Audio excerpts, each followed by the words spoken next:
Now, Saturday's announcement of the Romney-Ryan ticket has not only energized the Republican base, but it has jump-started the projections about the electoral map as well. Now, some think that Wisconsin and the Wisconsin native, Paul Ryan, could help tilt the Badger state over to the Republican side, a key swing state that is now up for grabs this November. And here to explain what it would mean if, in fact, Wisconsin can turn red, the author of the best-selling book Screwed, former Clinton advisor Dick Morris. All right, it's all about electoral votes, states, individual states, about 12, 13 of them. You have predictions. Let's put them up on the screen. A series of predictions that you're making about the key swing states this election. And you start with Colorado. You say Romney, Florida, Romney, Iowa, Romney, Michigan, Romney. Or I think you said Michigan, that's too close. Michigan, too close to call. All right, New Hampshire, I think you put up Romney. And New Mexico, Nevada, too close to call. North Carolina, right. I agree, we'll go Romney. And then you have Ohio. You say Romney, Wisconsin, Romney, Virginia, Romney, and Pennsylvania, which is always a tough state for Republicans, too close to call. Yeah. Why do I look at that and say that's great, overly optimistic to me at this juncture? It's too early to tell, Dick. Because we're not really reading appropriately what the voters are saying. If you don't, that is what they're saying. They're saying we are not going to reelect this administration. You have 50+%, 55, 56%, who do not vote for Barack Obama. Some of them vote undecided. Some of them say they're going to vote for Gary Johnson in New Mexico. Some of them say they're going to vote for Romney. But they're all eventually going to vote against Obama. In a certain sense, Sean, this is an election where the campaigns will not determine the winner. The underlying economy and environment will determine the winner. And ultimately, a president can't get reelected in this kind of economy with this kind of a record and with this kind of an image. Can't happen. Yeah. Now, there are a few states where he might do better than others. Pennsylvania and Michigan are especially Democratic state. Michigan is especially into the auto bailout. Nevada and New Mexico have large Latino populations, and he, of course, didn't pick Rubio. But the other is you're dealing there with states where repeatedly, solidly, in every single poll you see, 54, 55, 56% of the voters refuse to vote for Obama. Yeah. They can all vote for Romney.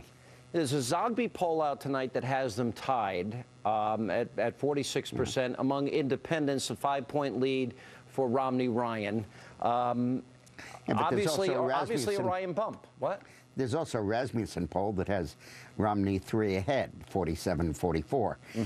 I think that, but I think both of those are essentially the same conclusion.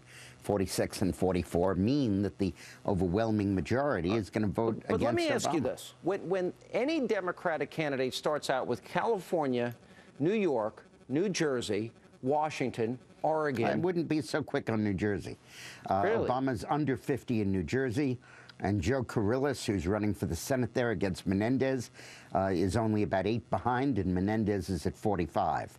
I wouldn't be so quick on New Jersey. Look, I'll tell you the reason, because putting politics aside for just a minute, which I think probably people think that's hard for me to do, here's the reality. Are we up to the next segment after me already? Yeah, no, we're not. But here's the reality. When you have 25 million Americans that are underemployed, they're suffering. When people lose nearly 40% of their wealth in 3 years, they're suffering.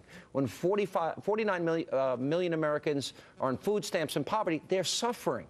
So I don't think they really care, you know, what Obama's accusing Romney of. They know what's going on now isn't working. When you explain the debt, it gets even worse for them. I think we need to understand the relative approaches to Medicare of these candidates, because that's going to be a key issue now that Ryan is selected.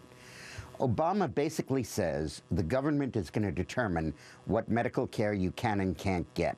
You can't take that drug. You can't have this bypass surgery. You can't have this knee replacement. You're too old and that stuff. What Romney and Ryan are going to do is to give somebody, in effect, say $5,000 and say, spend it however you like on medical care. If you have anything left at the end of the year, you keep it and I won't tax it. And if you run $2,000 or $3,000 over, you get hit by a bus or you get cancer, Dick, let me ask you we'll pay for that.